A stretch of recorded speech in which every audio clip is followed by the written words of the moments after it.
আজকে সন্ধ্যায় আবারও চলে আসলাম তোমাদের সামনে নতুন একটা রেসিপি নিয়ে। এই রেসিপিটা তোমরা খেয়েছো কিনা আমি একদমই বলতে পারবো না, তবে এটা খুব ইউনিক রেসিপি। চলো তোমাদের নামটা বলে দিই।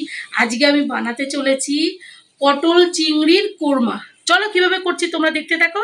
এক্সকিউজ মি এভরিওয়ান, একটু সাবস্ক্রাইবটা করে দাও, একটু তাড়াতাড়ি করে দিও। এই যে পটল চিংড়ির কোরমা তৈরি করতে আজকে আমি কি কি নিয়েছি দেখো। এখানে নিয়েছি বড় বড় চিংড়ি, খোসা অর্ধেকটা মতো ছাড়িয়েছি আর অর্ধেকটা বাকি আছে। এখানে পটলের খোসা ছাড়িয়ে নিয়েছি। এখানে অল্প করে নিয়েছি পেঁয়াজ আর রসুন, নিয়েছি টক দই, নিয়েছি পোস্ত, কাজু, কিশমিশ আর কাঁচা পাকা লঙ্কা।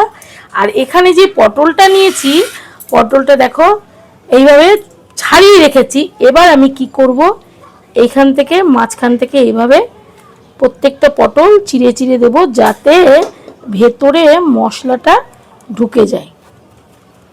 এইভাবে তো চিড়ে দেবো। আর এখানে সবকটা ছাড়াবো পরে।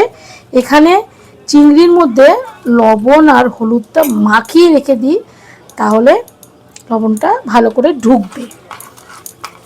এইভাবে মাখিয়ে রাখলাম। আর এদিকে পটলগুলোকে তো এইভাবে ফেড়ে ফেড়ে নেব। আর বাকি এখানে যে মশলাগুলো আছে সমস্ত কিছু একবারে পেস্ট হবে। প্রথমে চিংড়িগুলোকে ভাজতে হবে, তার জন্য দিয়ে দিলাম সাদা তেল। তেলটা গরম হওয়া অবধি একটু অপেক্ষা করতে হবে। তেল গরম হয়ে গেছে, এখন দিয়ে দেবো একে একে চিংড়িগুলো। একটু হালকা ভেজে নেব। এবার ভাজা চিংড়িগুলোকে তুলে নেব। এই দেখো এরকম করে ভেজেছি। পটলগুলো তো আগে থেকে একটু লবণ মাখিয়ে রেখেছিলাম, সেটা তোমাদের দেখানো হয়নি। আবারও ঢাকনাটা খুলে দেখবো কেমন করে ভাজাটা হয়েছে পটলের। দেখো একদম লাল করে ভাজা হয়েছে। এবার তুলে নেব। এদিকে রান্নাটা কিন্তু ভীষণই তাড়াতাড়ি হয়ে যাবে। এই যে গোটা গরম মশলা আর তেজপাতা দিয়ে দেব, বেটে রাখা মশলা। এই দেখো মিক্সিতে সুন্দর করে একটা স্মুথ পেস্ট বানিয়ে নিয়েছি, এটাকে দিয়ে দেবো। আর একটা জিনিস তোমাদের দেখাতে ভুলে গেছি, সেটা হচ্ছে এখানে লাগবে আদা বাটা। এই যে আদাটা বেটে নিয়েছি আমি, সেটাও দিয়ে দিলাম। এই যে দিয়ে দেবো মশলা ধোয়া জলটা। এখনই দিয়ে দেবো লবণ আন্দাজ মতো, দিয়ে দেবো একটু চিনি 1 চামচ, আর একটু দিচ্ছি ভেজে রাখা পটলটা আগে দিচ্ছি, যাতে পটলের মধ্যে মশলাগুলো ঢুকে যায়, একসাথে কষানো হবে, সেই কারণে আগে দিলাম। 2-3 মিনিট একটু ঢেকে রাখবো, তারপরে চিংড়িগুলো দিয়ে দেবো।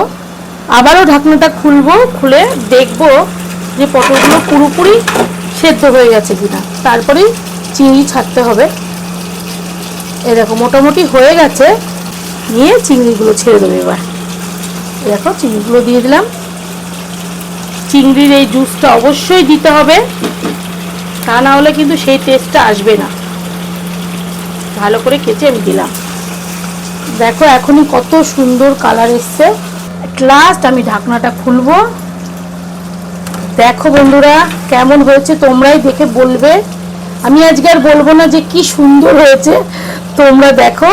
আর পটলের ভিতরে কিন্তু একদম ঢুকে গেছে, যেহেতু এই যে এইভাবে ফেলে দিয়েছি, সেই কারণে লাস্টে এই যে দিয়ে দিচ্ছি শিলে বাটা গরম মশলা, আর দিয়ে দেবো ঘি, যেটা না দিলে কিন্তু একদমই টেস্ট হবে না কোরমার।